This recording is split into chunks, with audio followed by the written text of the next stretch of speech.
Hello， 今日整一個台灣好簡單嘅煮法，又有麵又有湯，又暖胃又平又好食。呢啲麵線亦都係喺全福雜貨鋪買。我試過好多間麵線，金門啲麵線都食過㗎啦，但係呢間真係襟煮啲㗎。煮之前咧就要將佢剪開佢，食嗰陣時候就唔會咁麻煩啦。如果係生日嗰日煮嚟食，你千祈唔好剪喎。杞子洗乾淨，再用米酒嚟浸住佢，將啲芹菜切細細粒，跟住就爆香啲紅葱頭，將啲葱頭攞上嚟先，然之後咧就俾少少蠔油、少少糖撈勻勻，俾豉油都唔記得影啊！最後咧就加埋啲芹菜落去。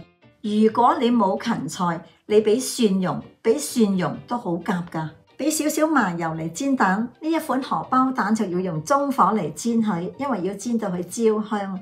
你見到佢呢邊 OK 啦，咁將佢反過嚟呢度繼續煎。而家呢個煲你見到佢冇晒油啦嘛，係咪？唔使再俾油啦，較翻最細嘅火煎香呢啲薑片。啲薑片煎到咁就得噶啦，唔使煎到去燶噶。嗱，我哋咧就中意用晒米酒，咁所以喺落米酒之前就要熄火，跟住咧就開翻中細火，慢慢煮到佢滾。等佢滾嘅同時，咁呢邊咧就嚟煮定啲菜。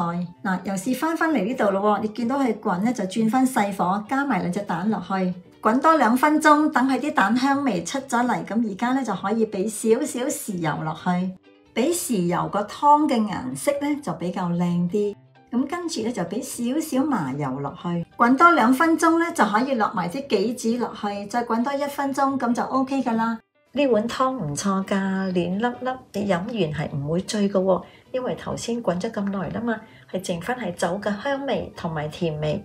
如果你唔中意咁多酒，就可以一半酒一半水。烚完菜，而家啲水滾翻咧，就繼續用嚟煮個麵線。一般嘅麵線一滾咧，你快啲要攞佢上嚟。如果唔係咧，佢好容易咁黐埋一嚿啊，唔好食噶。呢一間咧就唔會嘅。咁不過咧，你又唔好話煮到佢太耐。攞佢上嚟一定要擎乾晒水，咁同頭先嗰啲醬汁撈埋一齊。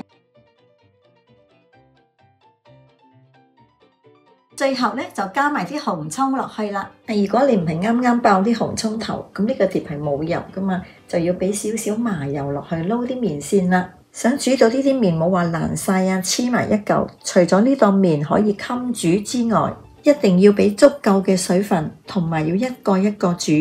煮嗰陣時候咧就覺得佢好少嘅，但係佢滾起上嚟係好多噶，除非你個煲係好大。一個麵係2至3人份，如果係細食嘅話，一個麵係足夠3人份。